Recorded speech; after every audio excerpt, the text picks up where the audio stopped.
Broadcast is now starting. All attendees are in listen-only mode. Hey everybody, welcome. This is Sandy. We're going to get started here in just a second. Let me get the slides up. All righty, how is everybody? Hope you're all doing well. Let's see, it is March 7th. I'm so excited that it's practically spring. It may as well be spring, except it's really cold today. Got a little cold snap. I don't know about you. I'm really ready for winter to be over. I'm excited that we are talking today about messaging. We're going to talk about what to say and when to say it. So let's do a quick tech check before we jump too far in. If you can see the slides and you can hear me okay, would you let me know? Let me know everything is okay. You can just type in the question box and then I'll know that we are good to go. All right, thank you so much. Okie dokie. All right, we're gonna just dive in today. I have a lot to share with you as we think about how to inspire people to give and follow them all the way through the donor relationship. So I'm gonna do a couple of things today. I'm going to show you some examples, and I think you're gonna love them. So we've provided the handouts for today, which is just a couple of pages, and the slides, because there's a lot of examples in the slides, and I know you're going to want to see those. So we're going to talk through and look at a whole lot of examples, and we're going to talk about what gets in the way of good messaging. So places where you might be making a mistake, places where you might be saying the wrong thing or boring people or rushing when you don't need to. So that's where we're going today. If you don't already have a pen and some paper handy, go ahead and grab those. You're going to want to take some notes. All righty. Our goal in fundraising is obviously to get the donation, whether you're asking for a check or you want people to hit that donate now button. Clearly, that's what we're all about, right? But we have to do it in a way where we really honor the people that we're asking to support the organization. If we get all focused on the money, we are going to miss out on some amazing opportunities later. If you get all focused on the money today, you're going to maybe miss money that could come tomorrow or next week or next year. So what we have to do is figure out how do we invite people to give in a way that honors them as our donor and it works for us and it really inspires them and they feel good? Because really, here's the bottom line. It is all about how they feel when we ask. If they feel good, they're going to give. If they don't, they won't. So if we want to continue to get the checks and we want to continue to get the people hitting the donate now button, we have to pay attention to this. You can't just show up like organizations could 50 years ago.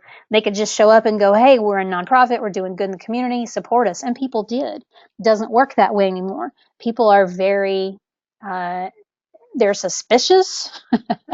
They want to know that their money is actually being used for good. They don't want to give to just anything because there's too many scandals in the news. So we have to really pay attention to what we say and how we say it. All right. Here is, well, so I just said this. The key, the bottom line is really it's what you say and when you say it. So I'm going to walk you through a couple of things as we go today. I want to talk first about messaging in general, and then I want to look at the 4 stages of donor relationship and what you should be saying at each stage. And then we can think about how this applies to all of your fundraising, and hopefully you'll have some really good ideas by the time we're done today and have seen some really good examples of what this looks like in action. Now, some of you have probably seen this before. If not, this is our 3-part fundraising success formula, and it basically means that when you get in front of the right people at the right time with the right message, you will get a donation. There's no way around it. So you have to make sure you're talking to the right people, and we spend a lot of time talking about that. I think we had a webinar a couple of months ago about identifying the right people, finding new donors, and that sort of thing, and that you can go back and listen to that one. Timing is very important. We're actually going to do several webinars this year, several trainings where we're talking about timing, and that's important. Timing will be something that we touch on today as we look at stages of relationship, because what you don't want to do is you don't want to jump too far too fast because it doesn't feel good. Messaging is the other thing. So we're going to kind of blend timing and messaging today as we look at what you need to say and when to say it. All right, let's start with this. Who knows what this is? This is the display case at Cheesecake Factory, one of my absolute favorite restaurants. And what I love about it, and I've been to a lot of Cheesecake Factories, by the way, I've probably been to 20 or 30 around the country. No kidding. It is my favorite restaurant. It doesn't matter which one you go in, almost immediately this case is there. And you can look in there and see all the delicious, ridiculous, calorie-laden cheesecakes that are waiting for you. And I don't know about you, but I usually stand there and I'm picking out what I want for dessert before they even hand me a menu. And the only thing that will tear me away from this case is when they say your table is ready. Now, why do they put this case right up front, right when you walk in?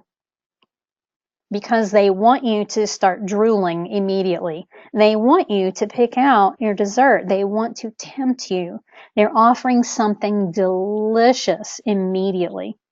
Now, what if this case held bags of flour and bags of sugar and gallons of milk? Would it be the same? No, it would not. It would not be the same. Gallons of milk and bags of sugar and flour are the ingredients. It's part of the how they make what they make. This is the result. This is the thing that they want us to grab onto, right? So it's going to be very similar with your messaging. You can't talk about the flour and the sugar. You can't talk necessarily about how you do what you do and how credentialed you are and your organization's long history and all that. What you got to do is talk about the delicious part of how you're changing lives, because that's what people are interested in. I'm not going to walk into Cheesecake Factory and ask to purchase the milk they use. I don't care. What I want is the result. I'm looking for this delicious piece of cheesecake. And as a donor, I don't really care about how you do what you do. I want to know the bottom line. I want to know the result that you're getting. I want to know the impact and the outcome and how you're changing lives. And that's what I'm interested in supporting. I looked at a lot of examples as I was pulling things together for this webinar, and I saw an awful lot that I just thought, man, this just falls so short. If they had just told me this one more thing, I would have been interested in hitting the Donate Now button. And so actually I've pulled in a couple of those examples today because I want to show you where some of these things can fall a little short. All right, so we have to say something delicious in order to get people's attention. Here's what's going to get in your way. The first is self-centeredness. This is where you talk a lot about your organization and you say, we, us, us, us. We do this, we do that. We have 16 staff and 23 programs. We serve 42 counties. We've been around for 17 years. We do this, we do that. We. Think about it this way. Have you ever had a friend, or maybe you just knew somebody that they just talked about themselves all the time? How interesting is that, to be around somebody who talks about themselves all the time? It's not, is it? It's not interesting, and you kind of want to get away from them. And your donors can feel that way too if you start talking a little too much about your organization. So you got to really be careful. You got to go back and look at the messaging that you're using. And listen, this applies to everything. It applies to appeals, newsletters, thank you letters, annual reports, social media posts, press releases, just anything that you're sharing, anything where you're communicating with somebody else. You got to really pay attention to this. You don't want to talk about your organization all the time. You want to talk about the results your organization gets. Don't talk about the organization. Talk about the results your organization gets. Don't talk about your programs. Talk about the results your program gets. Okay? That's a big, big difference. Existence versus impact. This one drives me crazy because nobody wants to fund your existence. What does that mean? I'm going to show you in just a second. But for now, don't talk about your goals. Don't ask people to support your spring goal, your spring fundraising goal, because nobody cares. Don't ask people to support your organization's existence. Ask them to support your impact. Ask them to help you make a difference. Ask them to help you change a life, save a life. make a big difference in the world. That's what gets people excited. You got to also be really careful about jargon. Now, I get this because I've sat in the chair where you are. I've been the person responsible for fundraising, and I know when you live and breathe your organization day in and day out, it is very easy to become so accustomed to the jargon and the acronyms and the insider slang that you use it all the time, and you forget that other people don't know what it means. So you got to really watch this. You got to go back and look at anything you're going to send out from the viewpoint of somebody who knows very little about your organization. If somebody's brand new to your organization, they don't understand all this language. How is that going to make them feel if they're trying to read your newsletter and it's full of jargon? It could make them feel stupid, and I guarantee you they will not give if they feel stupid. Guarantee you. So you gotta go through and clean all that out before you send out whatever you're thinking about sending. So the right messaging asks people to help you make a difference. You're asking people to partner with you. Don't ask people to give so you can meet your goal or support your annual fund. There's nothing compelling about that. So let me give you another example. What if I were to say, hey, I'm raising money for the organization that's down the street from me, and my goal is $10,000. Would you give? Would you? How would you feel about that? Would you think, well, you really didn't tell me enough for me to make a decision? No, I didn't. Would you say, well, I might give because it's you and I like you? And a lot of people do that. A lot of people give because of who asks them to give and because of the trust factor.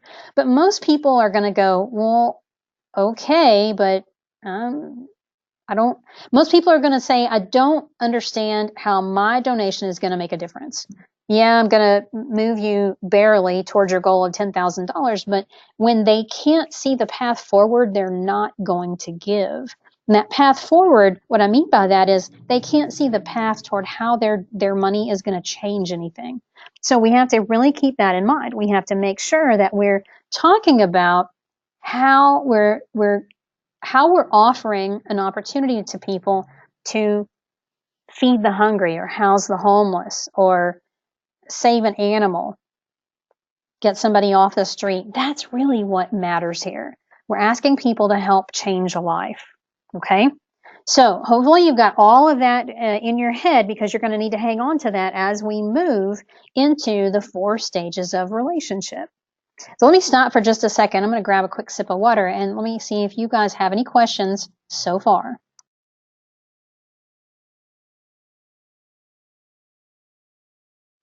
So far, no questions. Everybody's kind of hanging in there with it. All right, that's good. Hey, remember, you can ask questions at any time. And if you sleep on this and something pops up for you in the morning, you're welcome to ask in the Facebook group.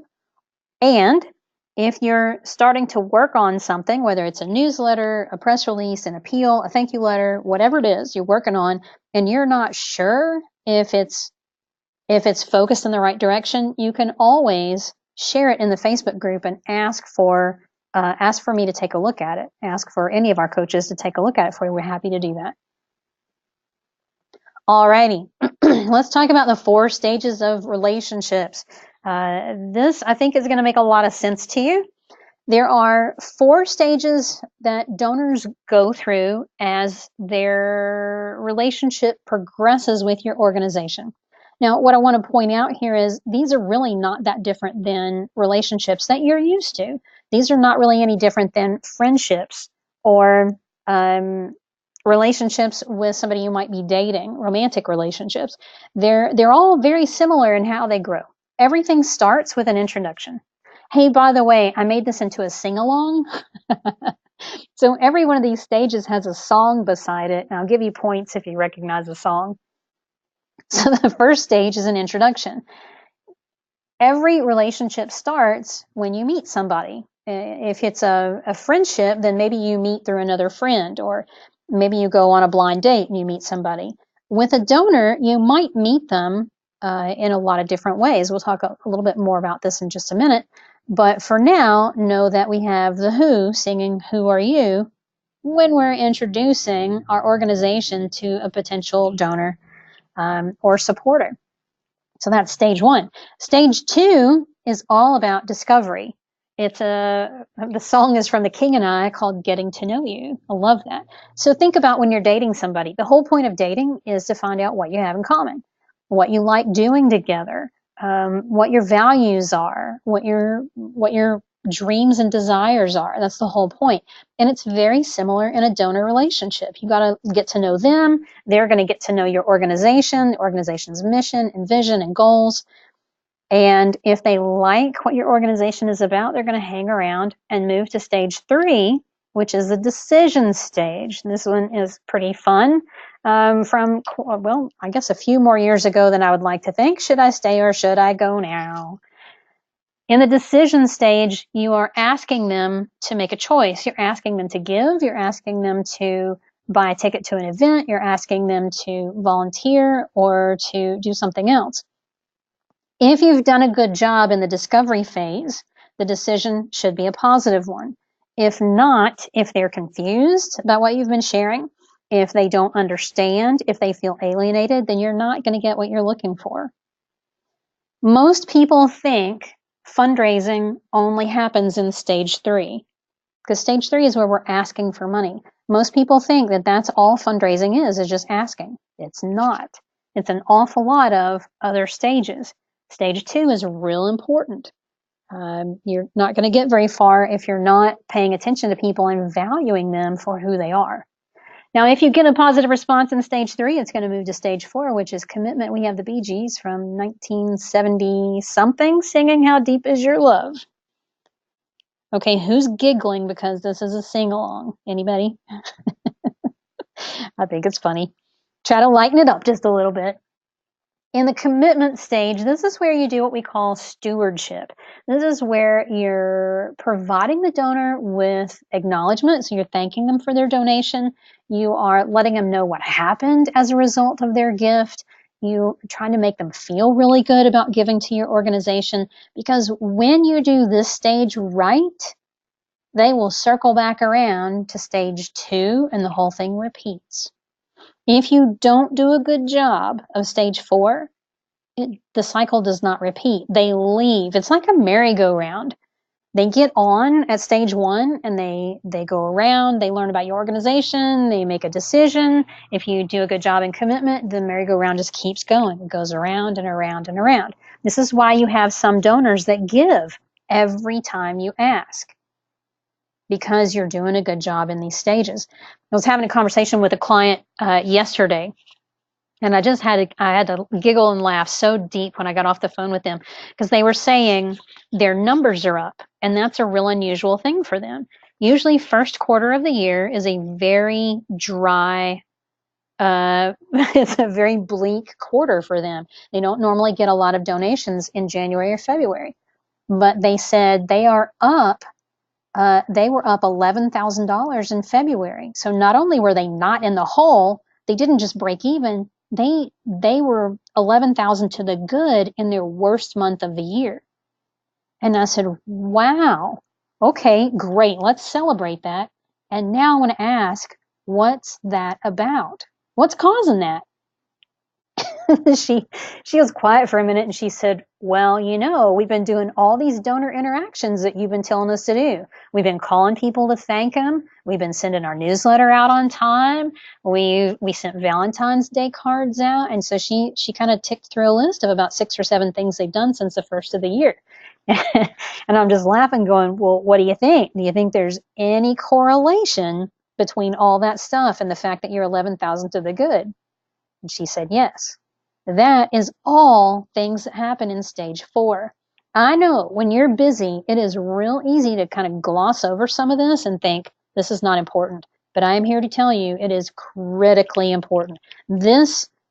Getting this whole thing nailed, understanding these 4 stages of relationships and what you need to do in each stage, this will make the biggest difference in the world between whether you're struggling and not quite sure you're going to have enough money, or whether everything is exactly as it needs to be. Now, I wanted to have a look at the handouts real quick. There's basically one big page that has an awful lot of good stuff on it, so I hope you're following along with this one. And the 4 stages of relationship development. So I've got each stage listed for you, the song, what you need to be paying attention to, common tools you might use, what your focus needs to be, the messaging you need to use, and what you need to have ready. So we're about to go into each one of these. So I want you to have this page handy and be ready to take some notes as we move into each one of these. So now that you've got an overview, let's take a deeper dive. All right, so the introduction. When you first meet somebody, you do not want to immediately ask for a donation. It doesn't work that way. I mean, think about if you're on a first date with somebody and they ask if you would like to get married on the first date. That's a little awkward and uncomfortable, yes? It is. And yet so many times we think we can just rent a list of names and send an appeal and raise money. We're basically asking people to hop in bed with us on the first date, and that's not real comfortable. What we need to do instead when we first meet people, when we're first around people, is get to know them a little bit and let them get to know us. What you want to do when you're first introduced to people is talk about the need your organization is addressing and how you're solving it. Now, if you don't have good numbers here, I'm going to challenge you to go back and get good numbers. What do I mean by that? Phyllis, I'm going to use you as an example. So Phyllis Spangler is with us today. Her organization runs an adult daycare program in Oak Ridge, Tennessee. I've done some work with Phyllis a couple of times, and so I'm familiar with her program. It's a very needed program. There are more and more adults with Alzheimer's and dementia and all kinds of issues that prevent them from safely staying at home during the day. We've got family members who are trying to work and take care of them. Having a place like Phyllis's where they can go drop that loved one off during the day and know that they are cared for and they're safe allows them to do what they need to do. So great program, right? So we know that's very needed. So when Phyllis meets somebody, she can say, well, I'm from Keystone Adult Day Services, and we take care of people's loved ones while they're working. Okay, that's great. One of the numbers that Phyllis needs, and Phyllis, I don't even remember if you have this number or not. I think we've had this conversation, but I'm not remembering. That is, what's the scope of the problem? So it's one thing to say we do this. It's another to say we estimate that there are 1,000 families in our community who could really benefit from having a place to take their loved one during the day. So when you say we estimate there are 1,000 families, that tells me that, well, it's an estimation, and that's fine. That's fine. You can estimate a number as long as you can tell somebody how you came to that estimation. And I know that can be a tough one for a lot of you. It's partly going to be based on some other numbers. You may have to go start digging around to see what numbers are out there. What you might be able to glean for some of you from the census numbers. For some of you, you may have to try to find somebody in your niche who has done this kind of research and has a method for calculating it. But if you can put some context on that need, here's the need and how we're solving it, it really helps people understand the scope of what you're trying to do. Because really, think about it. It's one thing if Phyllis were to say, well, we have 6 people in our program. I don't know if that's huge or if that's small. If she says, well, we think there's only 7 families in our area that need help, and we're serving 6 of them, then I'm like, well, that's awesome. You're really taking care of people. But if we think the need is 1,000 and she's serving 6, that tells me something different about their organization. So context is an interesting thing and can really help people understand. All right. So that's one thing that you want to do, one number. There's 2 other things that I want you to be able to share. One is your core number, and the other is your impact goal. So what are these? I want to talk a little bit about core number, and you've got a worksheet. If you look in your handouts, there's a core number worksheet. Your core number is basically what it costs you to deliver a unit of service to those that you serve. So I figured this out when I was at the food bank. Many of you know that I've spent several years working at my local food bank, and that's where I learned an awful lot of what I teach these days. I fell into it somehow or another, but I figured this out. We were we were handling about 6 million pounds of food and patting ourselves on the back, thinking we were doing a great job. And I found a guy in Michigan, I think it was in Flint, Michigan. He had figured out how to calculate the need based on poverty statistics. And I was fascinated by this. He was able to show us how to figure out, based on the poverty numbers for our community, how many people were probably at risk of missing a meal because they just simply couldn't afford to pay for it. And I said, all right. So I brought that calculation home, crunched our numbers with it, and I went to my staff and said, well, bad news, you guys. We've been doing 6 million pounds. If we're going to meet the need, we need to be doing 3 times that. We need to be doing about 18 million pounds of food.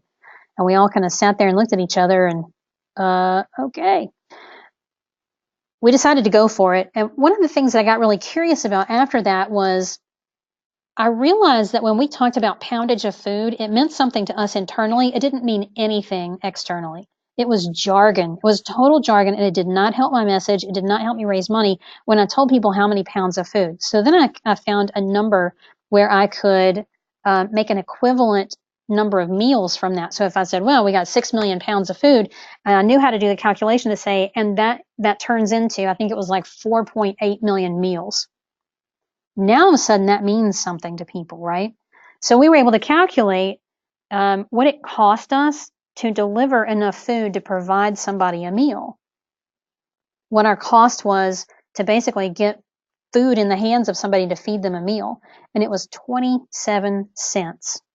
It was crazy, crazy low. Once I figured that out and I sat down with one of my coworkers, it was our finance guy, we crunched those numbers about 6 different ways, and that's what it came up to every time. And he just goes, yeah, I think that's what it is, because we were doing so much volume that it was just a very, very low number. Now, think about how I was able to use that. 27 cents. I could say to anybody, for 27 cents, you can help us handle enough food to feed somebody one meal. Who wouldn't want to do that? People have that much money in their car, right? Or in their couch. So then I was able to use that in a couple of different ways. But this is what I want you to figure out. What does it cost you to deliver a unit of service? And that worksheet is going to help you figure that out. It is on page 4. So you can work through that. I know that some of you are not numbers people, and this can be a little confusing. So if you do get stuck on this, let me know. There's always a way to crunch it. I've had a lot of people come back and go, yeah, but we do this, so I'm not sure how this is going to go. There's always a way to crunch it. And what you also need to know is if your number is really high, if there's not another way to break it down even further, then we have to understand why it's so high. So for example, I'm actually going to show you a couple of animal welfare examples. And there's an animal welfare example on this page that comes out to $4.52 a day. One of my clients, their number is $51 and something a day to take care of a homeless dog. And they were really upset about that. And I said, okay, well, let's look at what you're doing though. They're doing a lot of training with the dogs. So they have a trainer on staff, somebody who spends a lot of time with the dogs. And I was able to say, look what you're doing different than other shelters. So other shelters with the cheap numbers, they're not doing all that training. They're not doing all of the work that you're doing. And so we can justify that in a couple of different ways. We also looked at, for them, the cost of boarding an animal in their area, and boarding in their area alone is about $50 a day. And said, now look what you're doing. You're not just boarding, but you're also providing veterinary care and training, and then like 3 or 4 other things. And finally they were like, yeah, okay, I think we'll be okay with that. So if your number is higher than you think it should be, let me know. I can look at it with you. Or you might just have to say, well, that's what the number is. Why is it that high? And is there a justification for that? All right.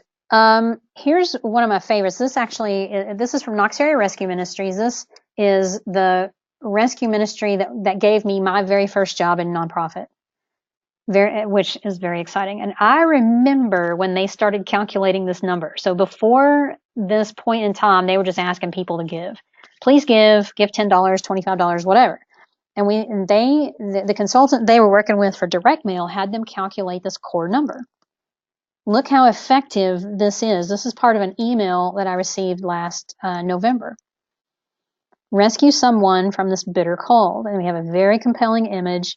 It starts by providing a hot meal, just $1.87. That's very powerful, isn't it? And then we've got a donate now button. So there's more to this email, actually quite a lot more, but I wanted you to just see this and see how compelling that is. That's an easy yes. That's a real easy yes. We don't want to see anybody cold. The image is awesome. That message is spot on. So this actually shows you that in stage 1 of the relationship, where we're trying to explain who we are, what we do, how we make a difference, we do that here, but this also is an ask. This is really a decision point more than it's an introduction point. However, if I'm brand new to this organization and I see that, I'm going to get real fast what this organization does and how they're making a difference. All right, here's another one where we've got a core number. This one I helped calculate a couple of years ago.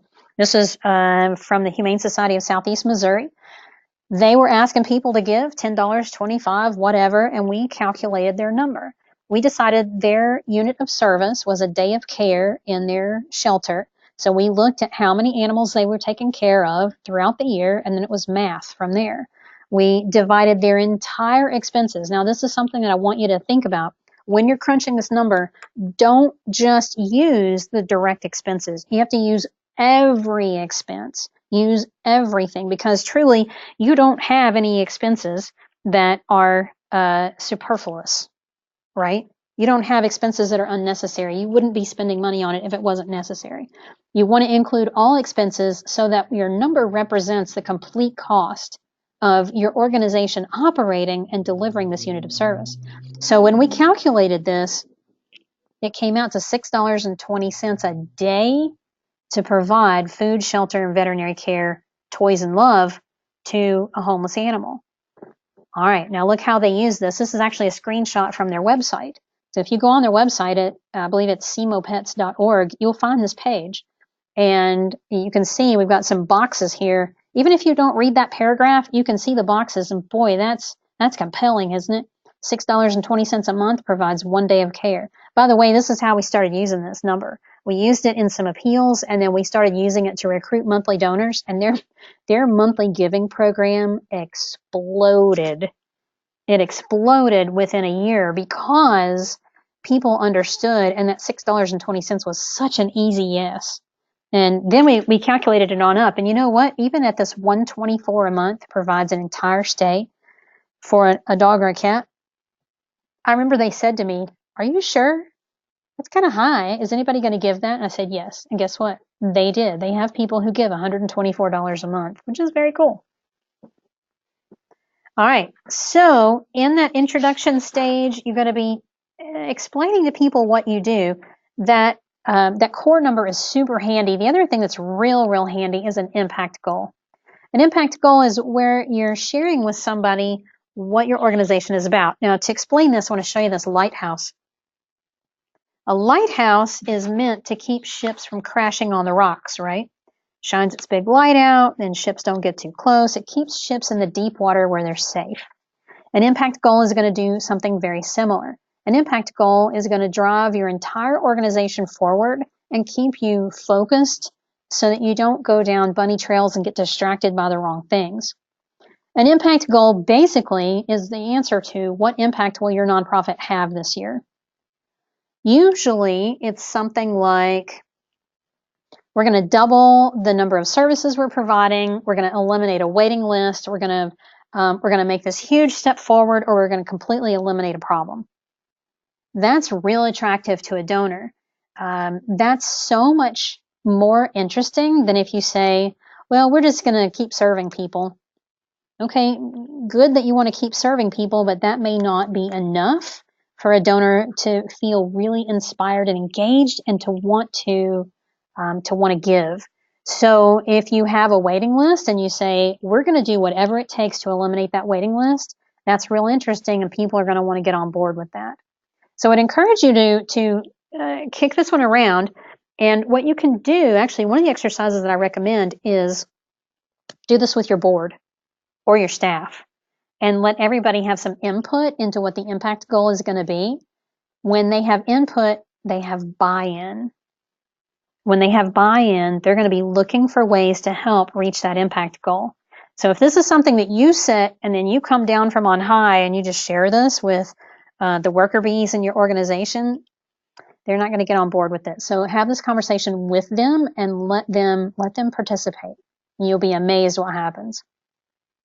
Here's a good example. This is my friend Andy Perkins from Bestway. Andy's organization provides a lot of services in Liberia and West Africa. He's just saw him on Facebook earlier today. He is literally on a plane right now heading to Liberia for an on-site visit. But I love this. I love this Facebook post. He says 50 malnourished Liberian children are waiting for sponsors today. So he's given us some context. We have 50. It's $28 a month or $336 per year. That's going to give them food, healthcare, education, love of Jesus. Click here to donate. Now, this is where this looks like a picture. That was actually a video. So you could click that and listen to Andy talk about these 50 malnourished Liberian children. So we know what he's trying to do. We know that how many children. And so there's some context.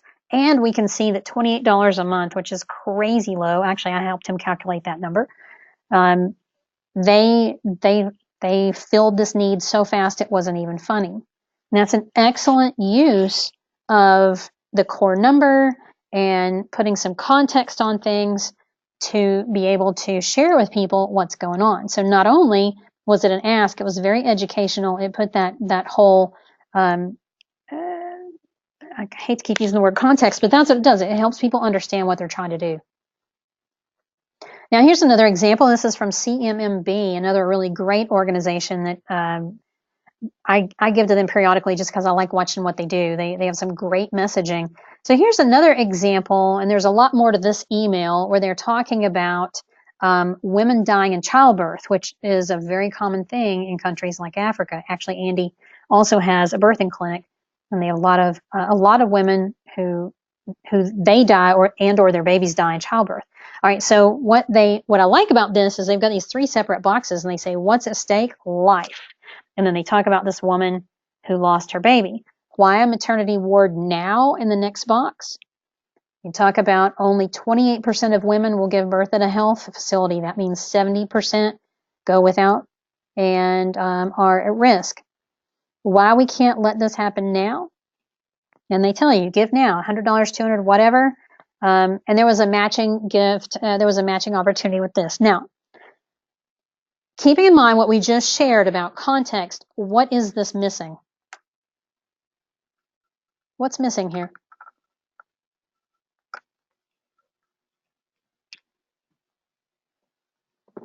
We don't know how our gift is going to make a difference. They have not told us what it's going to cost them to build that maternity ward or how many people it will serve. Think about that. If they put in here the cost for that maternity ward and they say, we estimate that over the lifespan of this building, we will serve 500 women a year, and the lifetime of the building is 20 years, and they can give us an estimate on how many people they're going to serve, and they could break down the cost by person to tell us that if you give this amount of money, you're going to make it possible for this woman to have health care when she gives birth. Do you see how that would make a difference? Because there's really, to me, and maybe I'm different, but I don't see anything real compelling about give now $100, $200, $500, or any amount. You guys seeing what I'm seeing?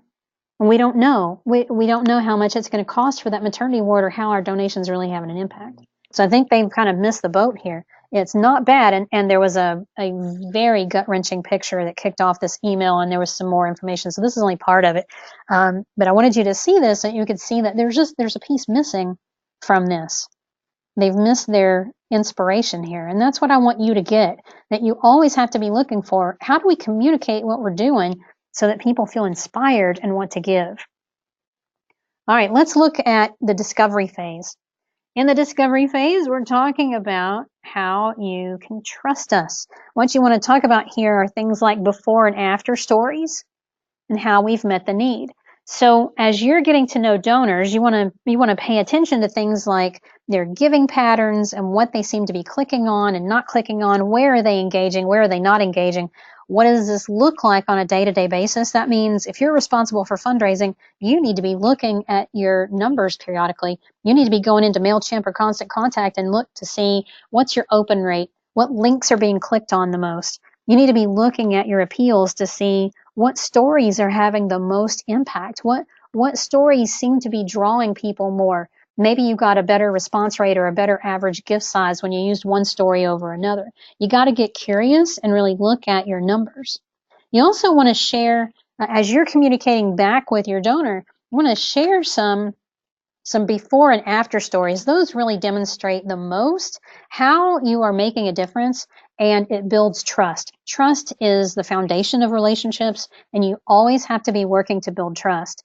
So when you can tell somebody, here's what life was like before, here's what it's like now, here's how we helped make this happen, it shows the donor that you know what you're doing and you're worthy of their investment. This is important. All right, let me show you some examples. This is from Twin Cities Habitat for Humanity. Habitat, as you know, builds a lot of houses. And it's not just that they put families in houses. I used to sit on the board of my local Habitat. It makes a difference, makes a huge difference. I remember when we built a neighborhood and families were starting to move in and kids are doing better in school. And that's one of the things I want to point out here. But we had the first child in a Habitat family and for our affiliate go to college. And it was huge.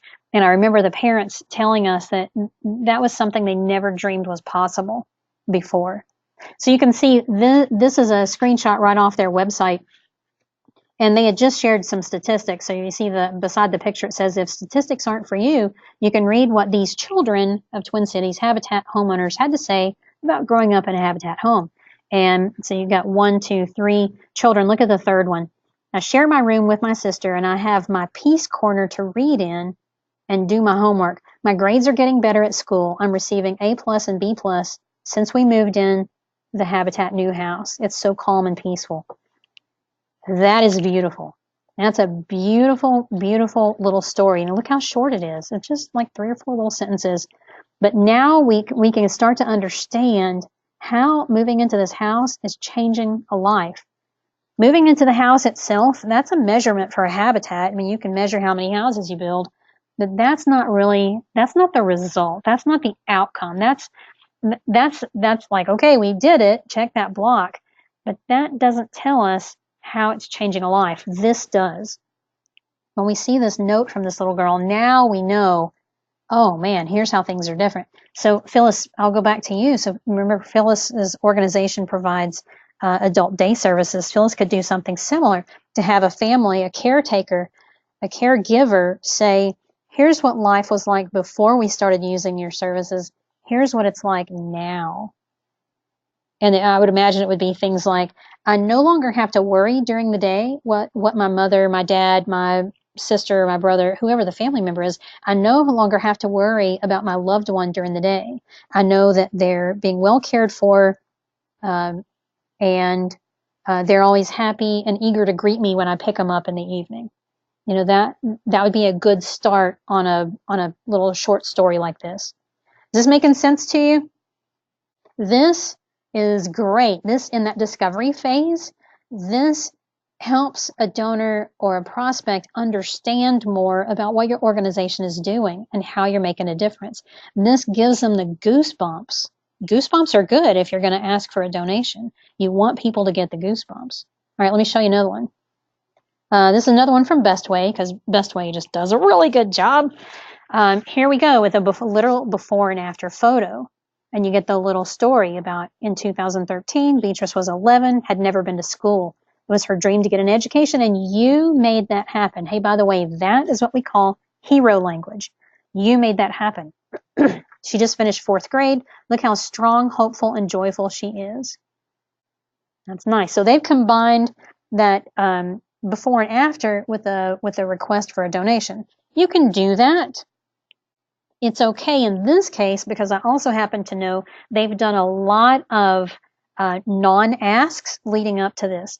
So if you're thinking about practical application of this, it is okay to combine a little bit of that before and after with the, so we're basically combining the discovery stage and the decision stage. It's okay to do that as long as you've had some other things going out to donors, or in this case, this is another Facebook post. If you've had some other things on Facebook that have not been an ask, you have to balance it. If you don't, then all you're doing is showing up with your hand out all the time, and that feels really crappy to a donor. I'm just telling you. All right, so that's a good example there from Best Way. I got one more, I believe. Yes. So this one is from Therapeutic Horseback Riding called Beyond Limits. They're just north of Atlanta. And they say, this is what going beyond looks like. 3 of our therapeutic riders competed in their first 3 phase this weekend at Chattahoochee Hills. Nothing will hold them back from achieving their dreams and taking on the challenge. So they take a lot of young riders, especially with like autism and epilepsy and so forth, who are really struggling, and get them on a horse. A horse makes a big difference in the life of a lot of people. But this is really nice. This is a nice, you can trust us. We're doing good work. People love seeing the little kids on the horse. Now, I know this is a little hard to see. So again, this is a Facebook post. It's a little hard to see here. This would have been a little bit better if that photo had been zoomed in. Notice that you can't really see the face. I mean, I can't really see the face. Even if we were looking at this on Facebook, we can't really see their faces. We need to see their faces. Remember in this one right here, look, we can see her face. We can see in her eyes how she's feeling. We can see the smile in the second picture. You can't see the faces over here. So when you're doing photos, make sure you get it close enough where people can see the face, because it makes a big difference. All right, let's go on to stage 3. We've talked about introduction, we've talked about discovery. Let's go to decision. We've seen a couple of examples of this already. The decision phase is where you're asking. You're basically saying, do you want to help us change lives? You don't want to just ask and say, hey, give us money, we're a good nonprofit. That's not good enough. You want to use your impact goal, use your core number when you're asking, because it makes it an easy yes. And that's what you're going for. You're going for an easy yes. Even if your number isn't small, even if you calculate what it costs you to deliver a unit of service and it's $150, it can still be an easy yes if you ask it right. If you put it in context and you talk about how it's changing a life, it can be an easy yes. Let me show you some examples at all different kinds. Actually, I've got several different kinds of examples, not just monetary ones, but some others as well. So let's have a look at it.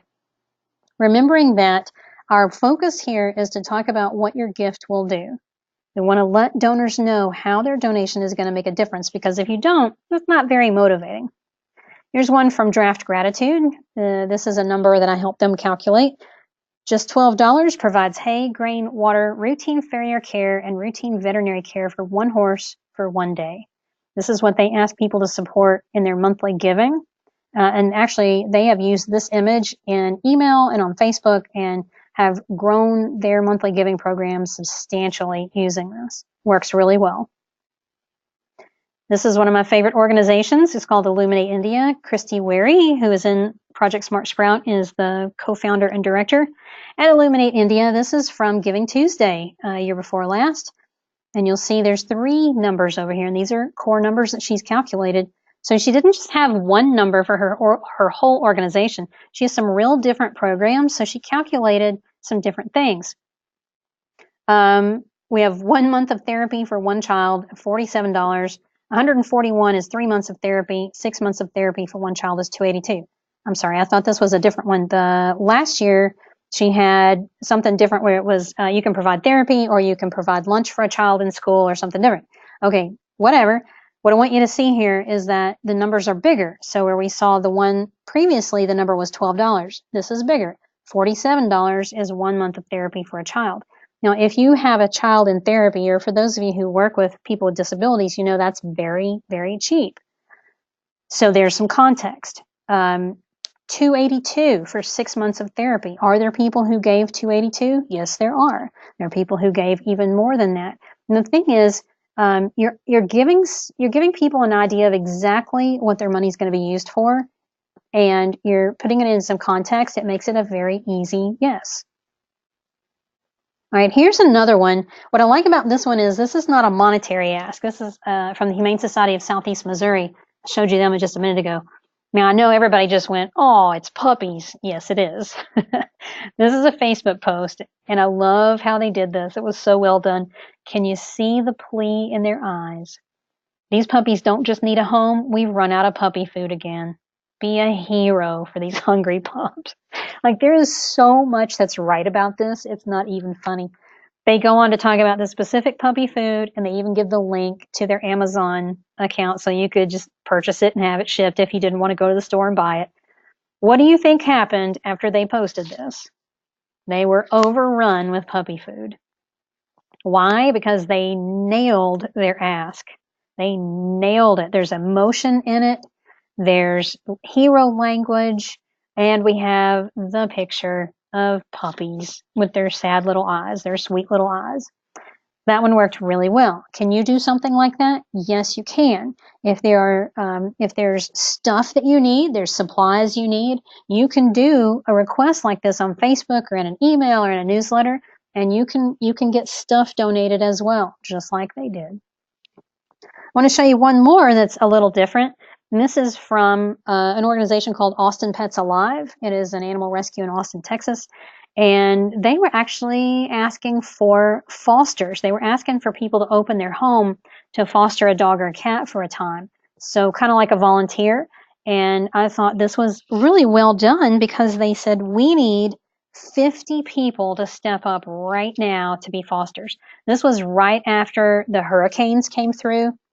Do you remember the back-to-back hurricanes in Texas and how devastating that was? It was a couple of years ago, and they came right out with,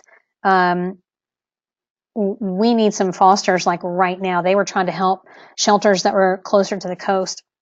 And that's a really nice example of some good messaging. So what you're seeing here is most of their email, and so it starts over here with the 50 for 50 challenge, goes down that column, and then what I have on the right of there is basically the rest of the email. So it's not too much. They've got a good use of photos and some visuals, and I thought it worked really well. And it wasn't too long after that they sent another email and said, thank you so much. We've got our 50 fosters. It was great. So you can do the same thing. You can ask for volunteers. You want to put a context on it. So don't just say, hey, we're looking for 50 volunteers. Put the words so that at the end of that, so that blah, blah, blah. I saw an email from an organization earlier this week, and they said, we are trying to add 50 new monthly givers to our monthly giving program. And I thought, okay, that's your internal goal. There was nothing in that email that told me why they needed 50 new people. So it was clear that was a very arbitrary number. If they had said, we need to add 50 new people giving $10 a month so that we can eliminate a waiting list, blah, blah, blah, then that would have been a whole different ball game. But what they shared was a very arbitrary internal goal. It didn't mean anything to me. So remember, if you want your donors to take action, you have to give them the understanding of why you're asking them to do what you're doing. Hopefully that makes sense. All right, let's look at stage 4. And that is commitment. Here's where you want to get the message across that together we're changing the world. You want to use hero language. You've got to really nail the acknowledgement and recognition part of fundraising. Now, I'm sure that everybody is getting thank you letters out the door, but not all thank you letters are created equally. Some are better than others, and as a matter of fact, we are going to announce next week a thank you letter contest for our members of Project SmartSprout. You're going to have the opportunity to win a cash prize. It's very exciting, and all you have to do is submit your best thank you letter to enter. That's it. You should already have some good thank you letters. So more on that later. I'm going to be announcing all of that next week. But for right now, I want you to get that this is really important to get the acknowledgement process right. Beyond your standard thank you letter, and if you have been a member for a little while, you probably caught the training in November about how to knock your donors' socks off with acknowledgement. I want to show you a couple of other things that you can do beyond the thank you letter. This is from one of my clients at the Link of Coleman County. They have a kindergarten readiness program. And what they did is they had this postcard put together. You see on either side of this little doll, there's the front side of the postcard and the back side of the postcard. So it's not a postcard you're going to mail, but you can put this in an envelope. And what they did is they gave these little paper dolls out to some of the children in the program, and they colored them. And they took this colored paper doll along with this card, sent it along to the donors who had supported this kindergarten readiness program in an envelope with a hand-addressed, in a hand-addressed envelope. That was a way that they said thank you for helping with this program. And if you look at the on the right, that side of the postcard, it says, thanks to you, children from all over Coleman attended kindergarten readiness camp. This child represents the one you sponsored. None of this would be possible without you. We can't thank you enough. That is all hero language. Well, here's what happened. They sent this out to some of their donors, and they started getting phone calls. Now, that's a big, big deal. If you send something to a donor and they call you, that's a huge deal. The donors were blown away. And the next year, when they needed to raise money for kindergarten readiness, it was piece of cake. Did it cost them very much to do this? No. Did it take a little time? Yes. Was it worth it? Absolutely. So I want you to think about what you can do. If you have a program with kids, crayons are magic. Let me just tell you. If you don't, then think about what you do have. How can you use this for your own impact, your own benefit, in a program where you can show your donors how they're really making a difference? And if you're not sure, let me know. I'll be happy to help you think through this. This is, I've used about 50,000 Best Way examples, but this is another one. So this is a handwritten note from Best Way, and I love the language. And handwritten notes are always a great way to steward a gift. The language in this is particularly good. Tonight in Liberia, a little girl named Patience will go to sleep with a full tummy. Ugh. She will not worry about where her food will come from tomorrow. She'll go to sleep knowing she'll wake up and have a place to go eat, play with her friends, and be loved. Because of your generosity, children like Patience will be able to just be kids. No worries about how they will survive. Like, hand her the Oscar. That is amazing, amazing hero language. That is how you want to steward your donors. That is what makes people want to give again. That's what makes your organization their favorite of all the ones that they give to. One last one. This is from another one of my clients called African Library Project. They set up libraries in schools in Africa, which I think is very cool. It was a Valentine's Day email. It was very short, as you can see. Happy Valentine's Day. It's generous hearts like yours that got books in the hands of over 350,000 children. We love that. Let's see. So generous hearts like yours, that's some good hero language. And then the last sentence, your generosity fills our hearts with gratitude and libraries with books. Good hero language. What I liked about this is this was easy for them to send out for Valentine's Day. It wasn't expensive. It's full of hero language. So this was a really well done piece, just to let the donors know, hey, we appreciate you. We care about you. In your handouts, there was one other thing I wanted to point out. So you got a worksheet for your impact goal. You do have a communications plan on page 6. So if you don't take anything else away from this today, I would love for you to take this page and go start filling it out to think about, what are you going to put in your newsletter? What Facebook campaigns do you want to run? When are you going to be making phone calls, like thank you phone calls? Are there any postcards you want to send? Are there video updates? What are you going to do to communicate with your donors and steward them? So this whole plan comes in stage 4 of the relationship, that commitment phase. So if you don't do anything else, take this and go really think it through and take it seriously. All right, we are closing in on the top of the hour. What have you learned today? I'd like for you to think back through what your takeaways are. Look at your notes. I would love for you to go back through your notes and circle one big thing that you have taken away today that you can start to implement next week or within the next week to start communicating better with your donors. It does matter what you say and how you say it.